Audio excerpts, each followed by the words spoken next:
Well, thank you everyone for joining us. My name is Joe Henning. I am the President and CEO for the Henry County Chamber of Commerce, and I want to welcome Lincoln Parks with us today, who is co-chair of the Extend the Penny in Henry County Committee, as well as a board member with the Chamber.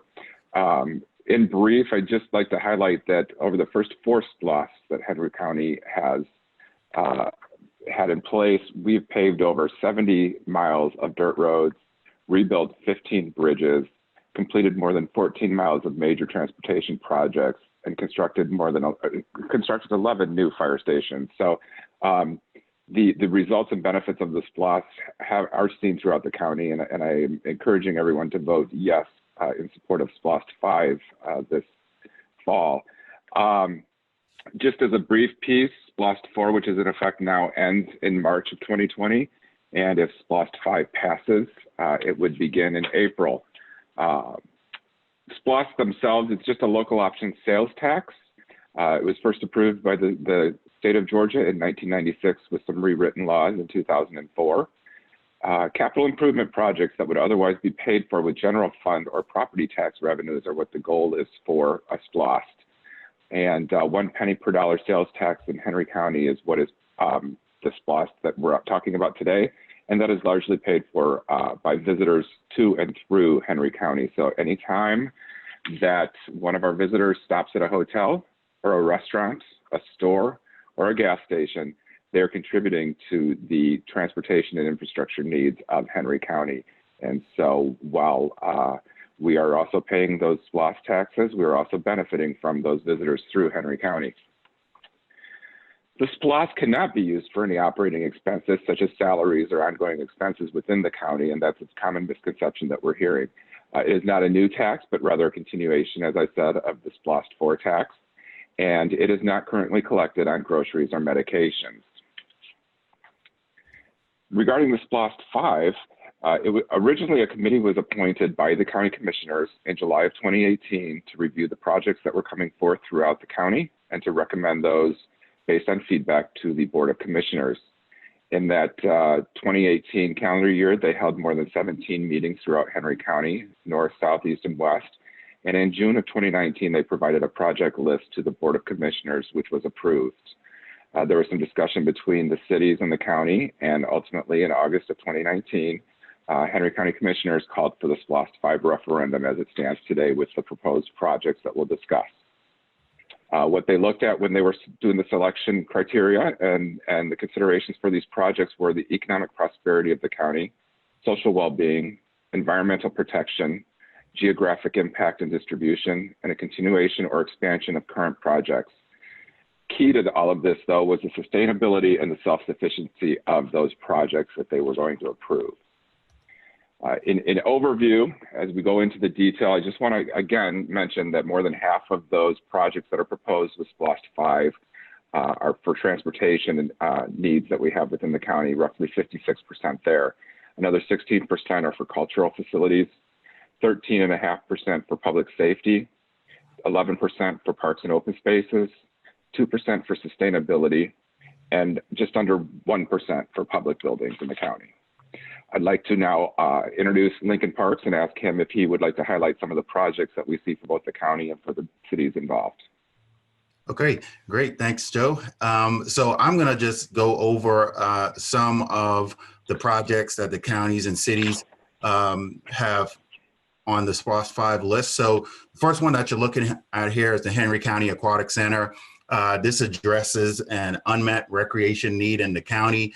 Also, it will improve quality of life, creates an economic and development opportunities for so many, and improves the health and wellness of others. We've heard from a lot during the SPLOST process that an aquatic center was something that was really a great need for Henry County. And at this point, some $22 million have been earmarked for this project.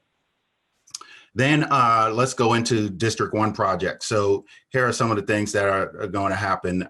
State Route 81 from Postmaster to Keys Ferry Road, McDonough Parkway, South Ola Road extension, intersections and resurfacing is going to happen in this area.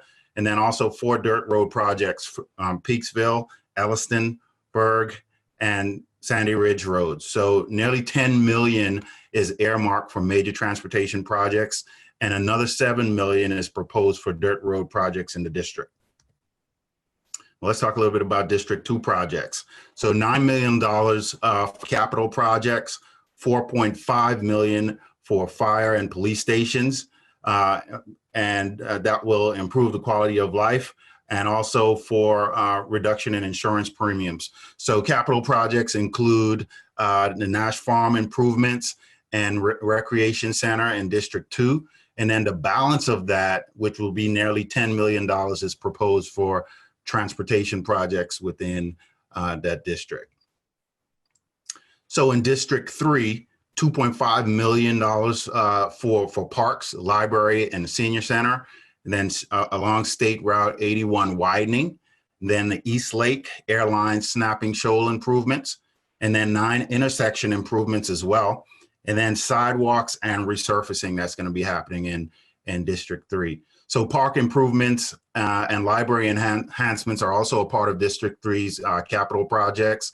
And that includes, in collaboration with Districts 1 and 4, the widening of State Route 81 and East Lake Road improvements are also proposed for that.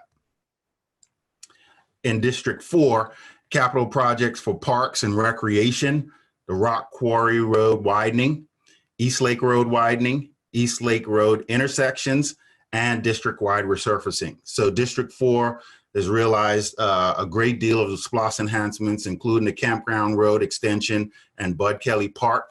That happened already. And then SPLOST 5 projects include the widening of Rock Quarry Road and East Lake Roads, like we talked about. In District 5 projects, Capitol Park improvements, Fairview Road widening, West Village Parkway construction, sidewalks, and district-wide resurfacing. So a significant proposal for District 5 is nearly $11 million for the Fairview Road widening. Other projects include park improvements, West Village Parkway construction, and as well as district-wide resurfacing for the sidewalk improvements. So this will positively impact transportation issues in that District 5 area. So let's now move into some of the city projects. As you can see here, municipal building improvements, public safety, parks and green space, roads and sidewalks, water and sewage enhancements, for a total of about $5.5 million of projects that are happening in Hampton. For Locust Grove, construction and renovation of municipal buildings, roads, bridges, sidewalks, parks and recreation, for a total of about $4.3 million in Locust Grove. And then in McDonough, roads, bridges, sidewalks, public safety facilities, public works, community development, parks and recreation, for a total of $17 million in McDonough. And then let's move on to Stockbridge. And in Stockbridge, you have civic projects and buildings, road projects, sewer, water, and stormwater, and park improvements, for a total of $20 million that happen in Stockbridge.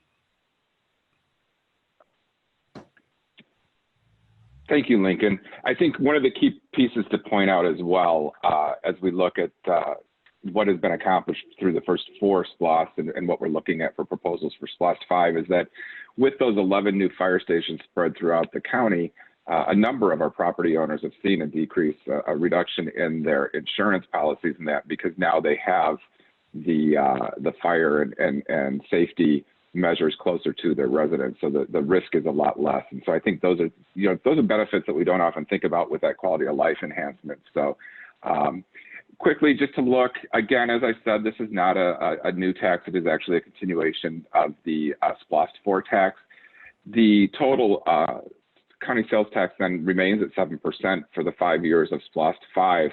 And what I just want to point out too is that this keeps us at or below the sales tax of our adjacent counties around us. So it's not like, it's not like we're going to be significantly higher in taxes than that. So that's a fallacy that we do here, and I want to make sure that we know that it's going to continue at that 7%.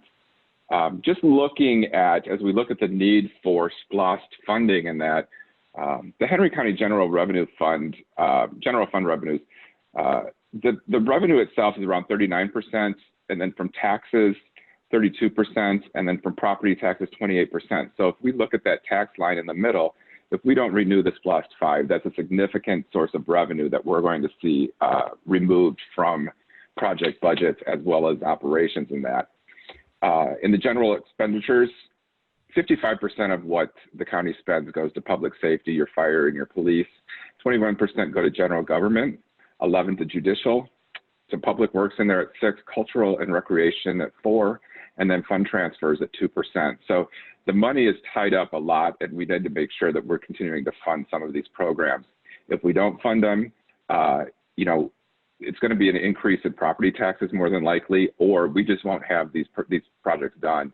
And right now, with 56% of that going to transportation, the need to alleviate that congestion is there. We need to continue to fund this. What I ask you to do is to get involved. You can support the SPLOST V referendum by requesting a yard sign here at the Chamber of Commerce. Connect with us on social media and share that message with your family, friends, and colleagues. Encourage others to vote. We'll be setting up some quick messaging in that for you. So if you're interested, please contact the Chamber. You can donate. There is a SPLOST committee working to share these messages that is paying for a lot of the printing in that. And so if you are able to, please contribute. And finally, we urge you to vote yes for the continuation of SPLOST funding.